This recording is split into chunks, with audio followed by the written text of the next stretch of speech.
সুন্দর জল পড়ছে, কিন্তু জলটা খুব ছিটোচ্ছে, খুব অনেক দূর পর্যন্ত নিয়ে যাচ্ছে। এর আরেকটা বড় সাইজ আছে, ওটা নিয়ে ধারে চলে আসবে। হুম, এটা তো এটাই হয়ে যাবে, যা আছে যেটুকু ভিজে ভিজে তলা দিয়ে চলে আসছে না।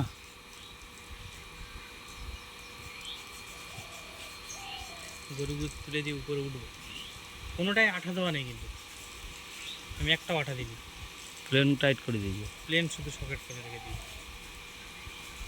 ভালো তো। কাজ শেষ, গরম শেষ, হ্যাঁ, মাল খুলে গুছিয়ে দেবো। খুলে গুছিয়ে রেখে দাও, পাইপও নষ্ট হবে না, কিচ্ছু নষ্ট হবে এই না, যে আমি একদম পাইপ দিয়ে সুন্দর জল দিতাম, থাকবে, সুন্দর থাকবে। এই দেখো পাইপ দিয়ে জল দিতাম। হ্যাঁ, তো বলছিস একদম সুন্দর থাকবে।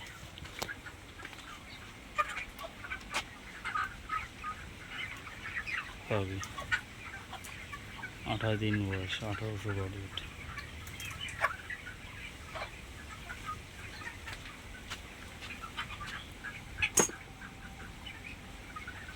হাঁপাচ্ছে কম, কিন্তু পাখি অনেক হাঁপাচ্ছে কম। আর জলটা যখন বেশি পড়বে এর ভেতরে এসির মতো হাওয়া লাগবে, যখন সিলিং ফ্যানগুলো চলবে। চলছে তো, কিন্তু ভোল্টেজ কম আছে। ভোল্টেজ কম থাকবে, কিন্তু এতে লাইন চেঞ্জ করবে, স্প্রিংলার লাগালে এই একটা বিশাল সুবিধা, যে যখনই তুমি ইয়ে করো না, লাইন চেঞ্জ করবে।